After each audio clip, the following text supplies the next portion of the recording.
PDFs, and also a link to all the recordings. So it's where were we before? We were in Poland, so we've gone from Poland, and now we're in Ireland, in Dublin, at IH Dublin. Welcome to Sahand. Your 15 minutes, I believe you have, Sahand, begins now. Good luck. Hello, everyone. Good afternoon, and thank you very much for joining me. And it's a real pleasure to be here at my first IH online conference.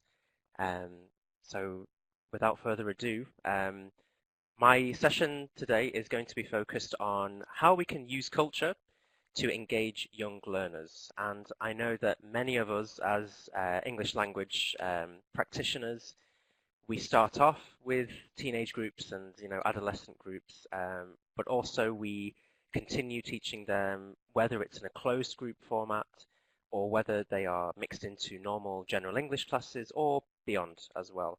And I've just been thinking of some tips, some very practical, easy to use tips of how we can actually use this idea of culture to get these students who sometimes they have this kind of deserved or undeserved reputation of kind of being a little bit troublesome, but how we can get them at least involved in these sessions. So I'd like to talk about some of those today with you. So first of all, just to start us off today, typically many of us will understand this sign as okay, as meaning everything's fine, everything's cool. But is it really okay? And I know that many of you will be working in countries and working with people from many different cultural backgrounds where actually this does not mean okay at all. For example, in Japan, it refers to money. Brazil, Germany, Russia refers to a certain part of the body. In many parts of the Arabic world, it symbolizes something evil. In France and Belgium, it refers to zero or something that's worthless. So not really the kind of image of okay that we're trying to present to the world. And finally, in Turkey, Greece, Tunisia, and many other Middle Eastern countries, it is again quite a rude and offensive hand gesture. So what is the point of this? I think it's very important that we need to be aware of culture, that we need to be aware that culture plays a very big part in the lives, in our daily lives, and it will do in the classroom. And why not take advantage of these classes that we have, working with people from these different cultures to make their English language experience just that little bit more interesting for them. So, like I said earlier, typically young learners, we think teenagers and adolescents. However, really, this could be as wide a range as 11 to 40. I mean, how do you define young learners? For the purposes of this talk, as I said, context is essential, but really we are going to be focusing on students between 11 and 19 who are still in secondary school education. So, teenagers, adolescents. What could be helpful? What creates this idea of teenagers in our mind that they are bored, that they're disengaged, that they're not interested in sessions? What is it that reinforces this image? Well, simple things like sitting at the same desk for too long. Energy is such a big motivation to getting children and teenagers more involved in classes. And if you have them sitting down for long periods, it's just going to be a case for students who are not going to be participating and contributing positively. Activities have gone on for too long. We've all been in that situation. I know where we go for sessions and the activity, either we didn't plan it for that long, but it keeps going and it drags on, or we continue with it to the death, when sometimes it's better to kind of give it that kind of quick ending and move on to something else, which might work a little bit better with that group. Working with the same partner for too long as well. So, we all get a little bit tired with familiarity sometimes, and that's no different for teenagers, even though they may grumble they want to talk to their partners, to their best friends all lesson, but Sometimes I don't think they value how energizing it can be talking to different people around the classroom. Students have been doing the same type of activity for too long as well. So this would mean, like I said before, they've been doing lots of reading exercises or lots of listening exercises. There's a lack of variety, basically, in the class. They might be doing different activities, but they are done in the same very much repetitive, robotic kind of way, which is not going to stimulate their interest as much as other diverse types. And of course, we're all taught when we do the CELTA and other teaching courses that we should take things and adapt them from the book, off the page. And if we do not adapt them, we run the risk that learning and the environment for learning might become a little bit stifled. So why culture, and how will using culture help? Well, typically, and I'm sure this is an experience for some of you, maybe not for all of you, but the experiences of these kind of teenage groups who visit us in Dublin, they're typically here for 1 to 4 weeks maximum. And sometimes it's a matter of a couple of days. My argument would be that there is only so much that we can teach them in that time with regards to English, and that we have to be realistic. This does not mean complacent, but we have to be aware of the timings. Also, it's the first time away from home for many of these students. They are understandably going to be excited, maybe a little bit scared, a little bit nervous. Are they really going to be that interested about learning English from a textbook? And the majority probably are not going to be. If they are coming to Dublin, using my own example, talking about this unfamiliar culture, this setting that you have, it's such a great gate opener. It's a way to open the door, and it's a gift. It's a real gift for teachers from whichever culture that you're coming from, because you are in a unique opportunity to bond with these students at last. Okay.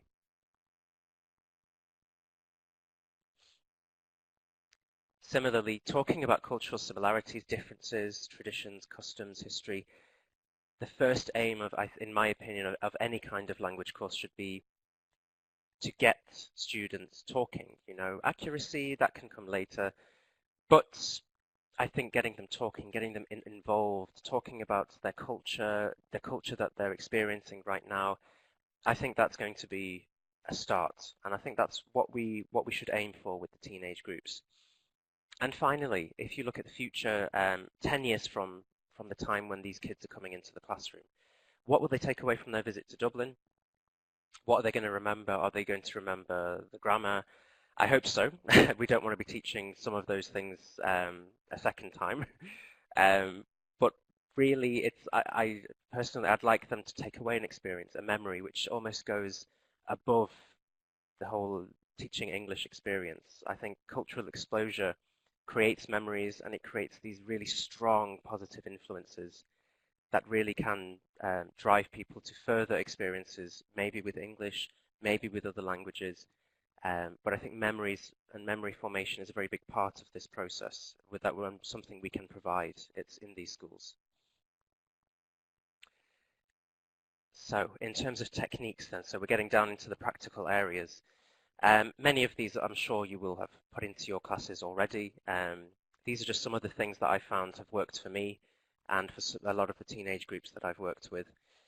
Using the whole classroom space, obviously sometimes we are limited to these very small rooms and we all have different teaching contexts.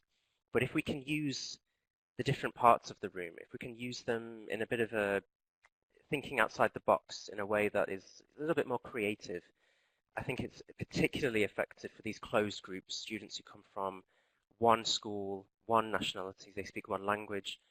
It can be a really good way.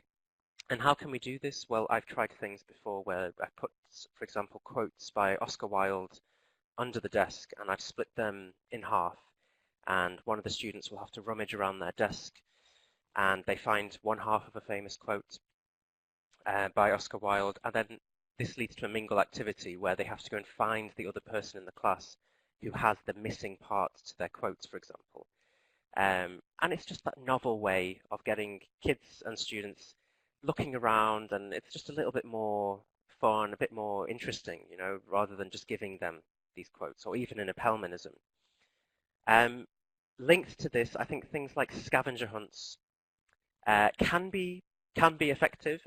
Sometimes they can be chaotic if they're not organized appropriately, and they can be a pain, of course, to organize. But again, especially with these young learners, competition, if you put them into teams and if you get them competing against each other on like a treasure hunt or a scavenger hunt, where they're looking for cultural clues about, for example, St. Patrick, or if you're looking for clues about what to do in Dublin city centre, or any other similar setting where you are located, it's an effective way to gather and garner interest, I think. And you can do this just in the classroom, or if you're lucky enough to organise something across the school, then even better. Then it can really make it into a real full-length experience.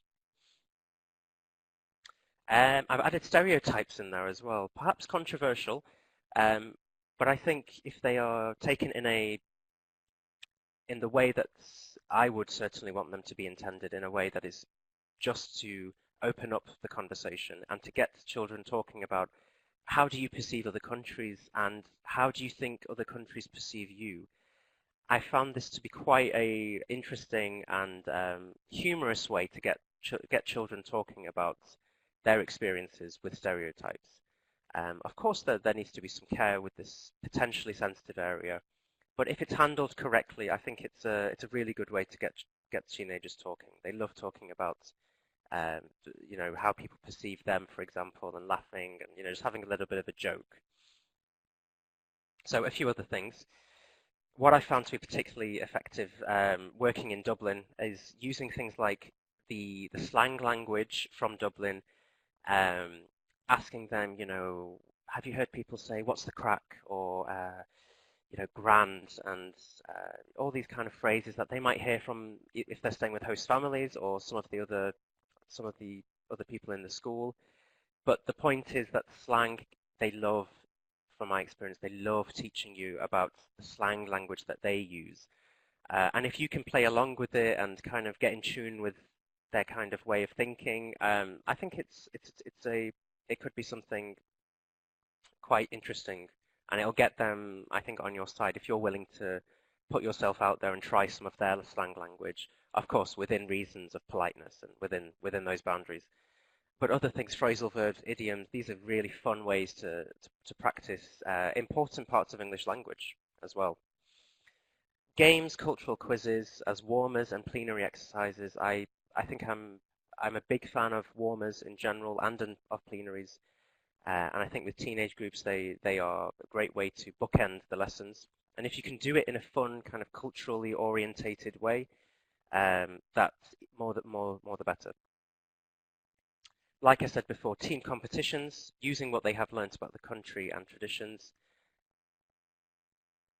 Group projects, so you get them thinking critically, get them thinking independently in their teams. You give the onus of responsibility and the power and the responsibility of their learning very much in their own hands. And I think that's putting that trust in them. It might sometimes, you might have to juggle and see whether they are quite responsible enough, but I think sometimes they usually do respond to this trust. Tapping into their interest and using it to your advantage is incredibly important. And this would be something that I hope is one of the key aims of this talk, is if you can get into their way of thinking, then you've already got one foot into the door. I'm just going to go through some of these a little bit quicker. I'm sure many of you will be familiar with Kahoot, this interactive game. My experience would be that if you use it straight away, it becomes very addictive and they constantly ask for it. So I would keep it back and hold it as like a reward, or maybe at the end of the week kind of treat. Supervised pair work, questionnaires around the school, getting them talking to, for example, people in our environment, people with different Irish accents, from reception to the administration office, has proved to be really quite interesting and a good laugh, and I think they've enjoyed themselves when they've done that. Like with team competitions, debates, presentations. Balloon debates, this is an interesting one where you pick someone maybe from your culture who has made a big contribution to humanity or civilization, and you have to take someone that they're starting humanity over again in Mars, for example. And basically this student needs to fight for this person. They need to imagine like the life of this person is in their hands. So of course we can put in the language of conditionals, and if it wasn't for this person, we wouldn't have, etc. But it's competitive, it's fun, it's got that kind of they vote people off tactically, and it is a really good way to get them talking, I think. Of course, videos and clips, wherever you can find them and wherever they might be appropriate. And in Ireland, we are certainly blessed with many famous musicians and artists. So songs, they are such a great resource, not just as gap fills, but as watching the videos and getting partners to explain, what's going on, and then they swap over. They're just fantastic. We were blessed. We really are. They really are a great resource to exploit to our advantage. So just a few things to be aware of. You could base the lessons totally around culture, or you could lead with culture to attract interest and then move on to something else. There are certain groups who, they might specialize. They might say, straight away we want to focus on scientific English or business English. But I don't think there's any harm at all in mixing in some of these cultural activities in there, because I think they really do respond to it. These teenagers, they need a break sometimes, and it gives them a bit of an energizer. So then you can go on to things like the business phrasal verbs. So in summary, then, it's been a bit of a whirlwind this, but I hope I'll be happy to answer any questions afterwards. Teaching context. Like I said before, it's very often closed format for young learners, and a culture gives more confidence for students to speak about something, and that's the emphasis here. Personally, I don't want to see that student on their phone or being shy, or I want them to be talking about something. And accuracy is low down on the list of things for me. I just want them to get involved, and I think culture provides another alternative gateway to do that. Like I said just now, reduces the pressure on weaker learners who can still get involved in a way. They can still talk about slang language from Rome or from Paris. They can still talk about these things and get involved if they're not so sure or confident about their own English language ability. So it's very inclusive. And it's memorable. It's a memorable way of attracting their attention and interest. And finally then, this has all been leading down to whereby this is the door where students participating in lessons, they're having fun, building these memories, meeting new people, taking back experiences that they can share, hopefully all positive, with their friends and their peers. It's not just a simple language exchange, it's about wider communication. And that would be one of the real hallmarks of what I want people to hopefully take away from this. So thank you very much. Thank you very much for listening. I hope it's been useful for you, and I'd be happy to, if you have any questions, I'd like to answer them for you. So thank you for having me. Thank you very much. If you've got questions for Sahand, then please put them into the chat box, and he'll stay around for a second and take them. Sahand, as is usual, it's a lovely talk. Well done, but now get off mic and video so we can get the next speaker on, please. Thank you very much. I'm so glad that went so smoothly after all the build that we'd had, but it has been a really interesting talk. Thank you. Mike Topkins, it's your turn to speak. Are you there, please? Hello, Mike, are you there?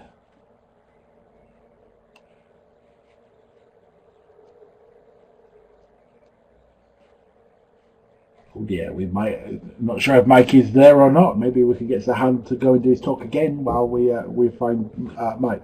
So if you have questions for him, put them in the chat box. I'll give Mike in a minute. He is the last speaker before a break. So if he's not there, we could just take the break slightly earlier. Yeah, he is. He's not, Estelle, he's not answered any of the messages I've sent for the last 5 minutes either. So maybe he's just, maybe it's a ghost with it.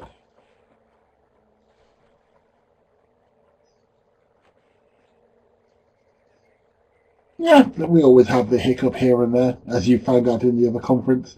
If you can speak French and you want to hear our French talk, then Estelle will be in the Zoom room in 30 minutes. Is that right? Is that about right? She always gives interesting talks. Oui, c'est bon. In my case, is your last chance before we go into a break.